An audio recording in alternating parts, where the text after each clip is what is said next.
आज की कहानी इसलिए संवेदनशील है क्योंकि यह सिर्फ पर्यावरण की नहीं, आपके अस्तित्व की कहानी है। अरावली के बाद अब एक नया मॉडल सामने आया है, नेक्स्ट अरावली मॉडल। फर्क बस इतना है कि इस बार पहाड़ नहीं, आपके घर के नीचे छिपा पानी निशाने पर है। दिल्ली से महज 60 किलोमीटर दूर गुरुग्राम के एक गांव में एक ही रात में 127 कुएं सूख गए। लोगों ने सोचा शायद सूखा पड़ गया होगा, लेकिन जब आधी रात को जमीन के 300 फीट नीचे बोरिंग मशीनों की आवाजें गूंजने लगी, तब सच सामने आया। यह सूखा नहीं था, यह लूट थी, सरकारी मुहर के साथ की गई लूट। अरावली की पहाड़ियों को खोद खोद कर खत्म करने के बाद अब देश के सबसे बड़े कॉर्पोरेट की नजर उस पानी पर है जो आपकी जमीन के नीचे है। और इस बार खेल और भी खतरनाक है क्योंकि हर कदम पर सिस्टम का आशीर्वाद है।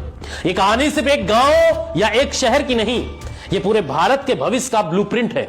मैं आपको बताऊंगा कि 2019 के बाद ऐसी कौन सी नीतिगत चालें चली गई जिनसे नदियों के किनारे की हजारों एकड़ जमीन निजी कंपनियों के हवाले कर दी गई, और कैसे आपके शहर का ग्राउंड वाटर हर साल 3 मीटर नीचे जा रहा है, जबकि कॉर्पोरेट टावरों को पानी की कोई कमी नहीं। सबसे बुनियादी सवाल से शुरुआत करते हैं, पानी पर अधिकार किसका है? 1970 में इंदिरा गांधी ने साफ कहा था कि पानी सबका है, इसे बेचा नहीं जा सकता। तब नदियां, तालाब और भूजल पूरी तरह सार्वजनिक संपत्ति थे। लेकिन 1990 के बाद आर्थिक उदारीकरण के साथ ही एक नया विचार आया, water as an economic good. विश्व बैंक ने कहा कि मुफ्त पानी बर्बादी है, इसे बाजार का हिस्सा बनाइए। भारत ने यह सलाह नहीं, बल्कि कुछ ताकतवर लोगों ने यह एजेंडा अपनाया।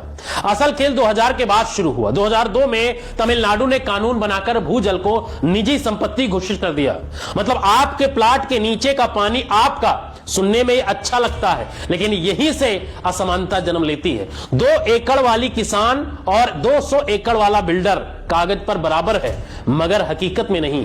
किसान के पास हैंडपंप है, बिल्डर के पास 500 फीट गहरी बोरिंग, अनलिमिटेड बिजली और सरकारी एनओसी। नतीजा किसान का 50 फीट का हैंडपंप सूख जाता है, बिल्डर का टैंक भरता रहता है। और इसके बाद आया दूसरा झटका, नदी नियमन के नाम पर कानूनों से छेड़छाड़। 1956 का रिवर बोर्ड एक्ट नदियों के किनारे कमर्शियल निर्माण पर रोक लगाता था। 2016 में चुपचाप संशोधन हुआ।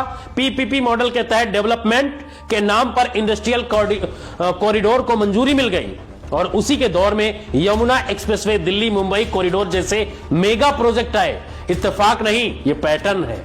2019 में जल जीवन मिशन लॉन्च हुआ।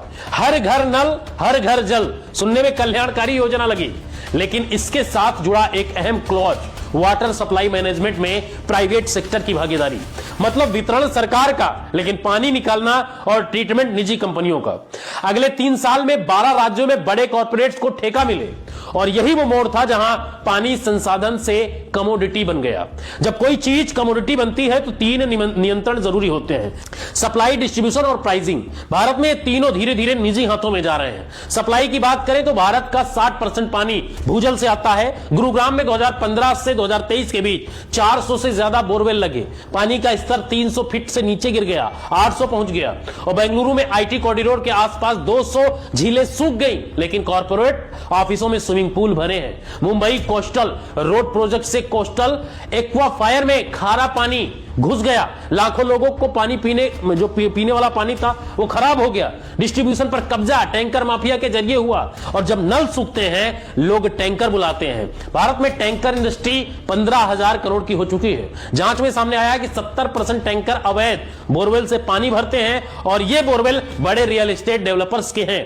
वही मॉडल जो अवैध खनन में चला, पहले सिस्टम कमजोर करो, फिर अवैध कारोबार फैलने दो। अब सबसे खतरनाक हिस्सा प्राइसिंग का है। पिछले 5 साल में कई राज्यों ने पानी की कीमत बाजार के हवाले करने की बात की है।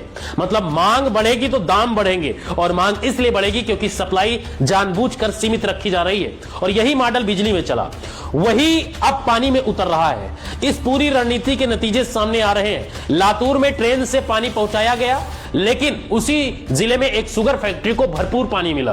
बुंदेलखंड में किसान आत्महत्या कर रहे हैं, जबकि पास ही एक फैक्ट्री लाखों लीटर पानी रोज निकाल रही है। यह नीतिगत विफलता नहीं, सोची समझी प्रक्रिया है।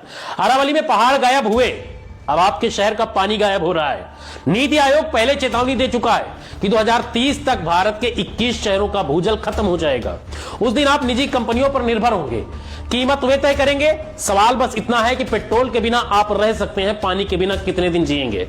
जिस दिन पानी पूरी तरह निजी हो गया, उस दिन आपकी जिंदगी किसी और के हाथ में होगी। जागिए, क्योंकि यह कहानी अब सिर्फ खबर नहीं, आपका भविष्य है। इसलिए इस वीडियो को दूसरों तक शेयर कीजिए और समझिए, विचार कीजिए, अपनी राय दीजिए और चैनल पर नए हैं तो चैनल को सब्सक्राइब कीजिए।